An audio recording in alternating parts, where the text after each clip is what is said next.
जिसने आपके सामने स्वयं पहचान का संकट खड़ा किया था, वह कांग्रेस आज अयोध्या पे बड़ी मचल रही है। बोल रही है राम भक्तों का अपमान हो गया। अरे तब क्या राम भक्तों का अपमान नहीं हो रहा था जब आप कहते थे, सुप्रीम कोर्ट में आपके नेता एफिडेविट देते थे, इनकी सरकार बेशर्मी के साथ शपथ पत्र दाखिल करती थी, कहती थी राम हुए ही नहीं, भगवान राम, जगत नियंता राम, श्री राम के अस्तित्व पर प्रश्न खड़ा कर रही थी कांग्रेस। आज वह मचलती हुई दिखाई दे रही है। और समाजवादी पार्टी, देखो तो इनका दोहरे चरित्र को। कहती राम भक्तों का अपमान हुआ,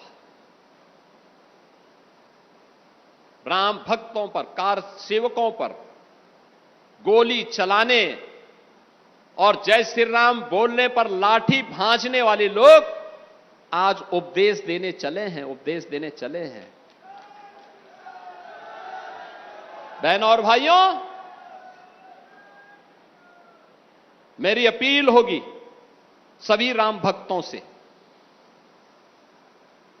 अयोध्या के बारे में जो समाचार पत्रों में सुनने को मिला,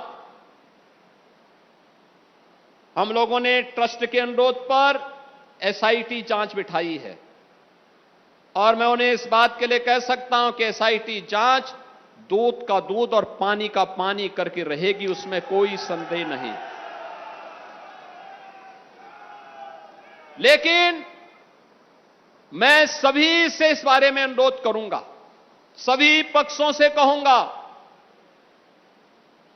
कि कोई भी ऐसी अनर्गल टिप्पणी और बातें न हो जो राम भक्तों की भावनाओं को आहत करती हो,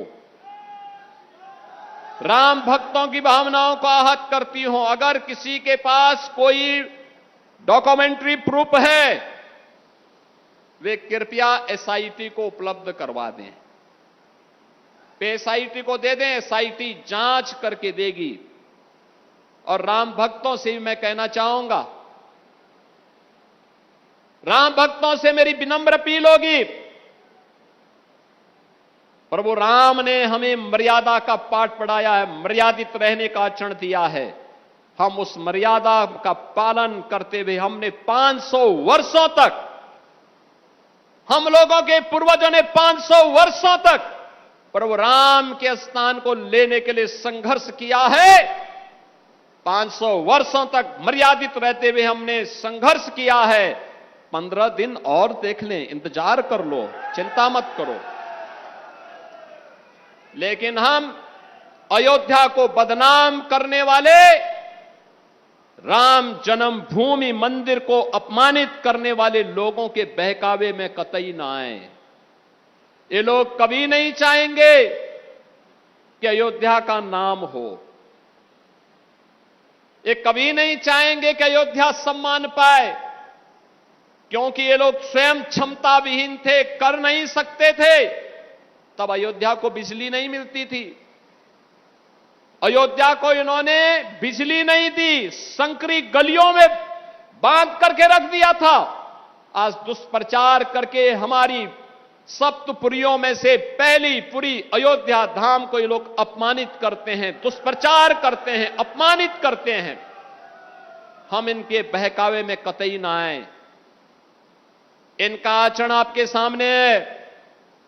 इन लोगों ने राम भक्तों पर गोलियां चलाई हैं, जय श्री राम बोलने पर लाठी भांजते थे, भगवान राम के अस्तित्व पर प्रश्न खड़ा करते थे और हर प्रकार की बाधाएं खड़ी करके न्यायालय में अपने अधिवक्ता खड़े करके रोड़े अटकाने का काम करते थे। ये लोग उपदेश देना बंद करें। एसआईटी गठित हुई है, दूध का दूध और पानी का पानी होगा। मेरी सभी संबंधित से यही अपील होगी एसआईटी की रिपोर्ट आने तक कोई बयानबाजी कतई न करें, क्योंकि बीच बीच में जब बयानबाजी होती है तो वह जांच को प्रभावित करती है। जांच चलने दें। जांच के बाद किसी पक्ष को कोई बात कहनी होगी, एसआईटी उसके लिए तैयार होगी, लेकिन अनावश्यक रूप से चरित्र हनन का प्रयास न करें। अनावश्यक रूप से अयोध्या धाम को बदनाम करने का कुत्सित प्रयास न करें। अगर कोई अपराधी है, वह कोई भी होगा, बचेगा नहीं, यह सुनिश्चित है।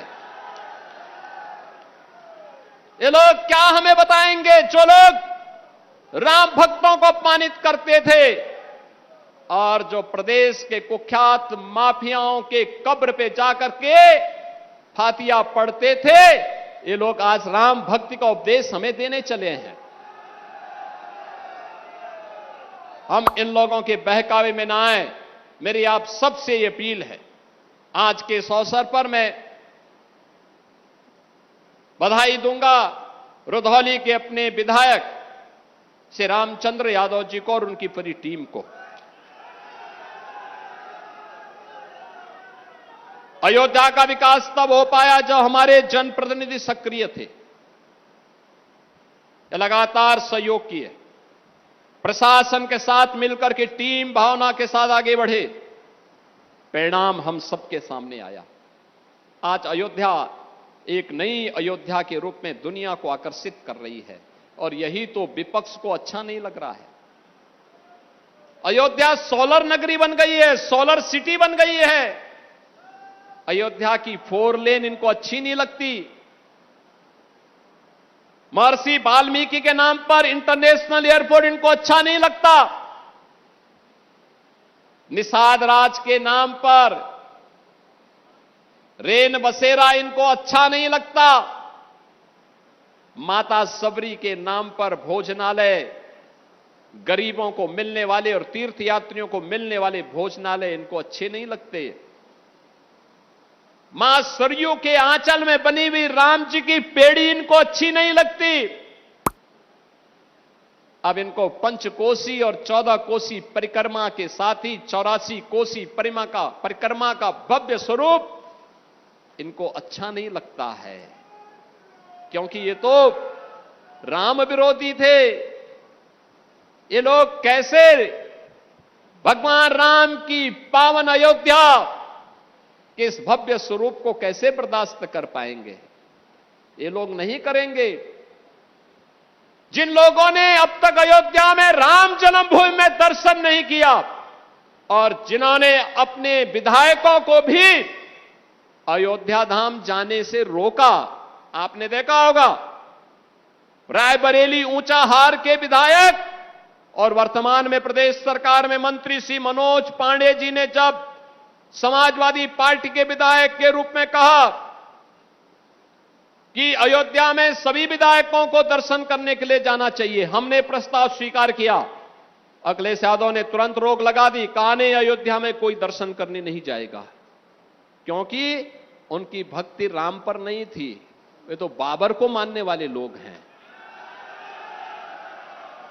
वो बाबर की पूजा करने वाले लोग हैं। कैसे?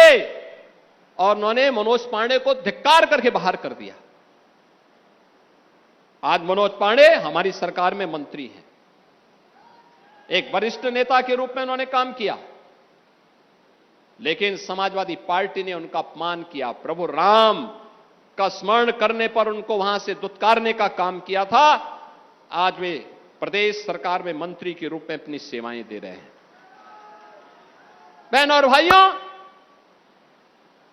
ये लोग कभी अयोध्या नहीं आए, अयोध्या से इनको परहेज है, लेकिन अयोध्या को बदनाम करने की नियति से ये लोग किस किस प्रकार का बाना उड़ेंगे, इसको देखते रहिए। और यही अपील करने के लिए आज मैं आपके पास आया हूं।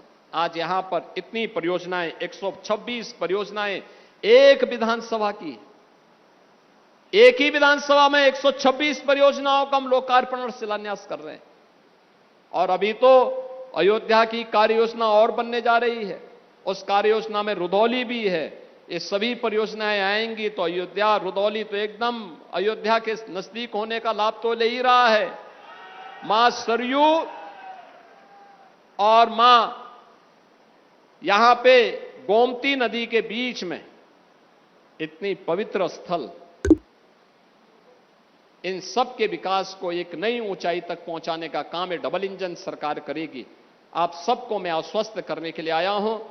लेकिन मैं इस बात को मानता हूं, हमारे सभी विधायकगण जो भी मेहनत कर पा रहे हैं, जो भी प्रयास करके ला पा रहे हैं, ये मेहनत उनकी है, लेकिन श्रेय आपको है, क्योंकि आपने उनको चुन करके भेजा है। और जब सही फैसला करते हैं तो परिणाम भी सही आता है, अच्छा काम का अच्छा नतीजा आ जाता है।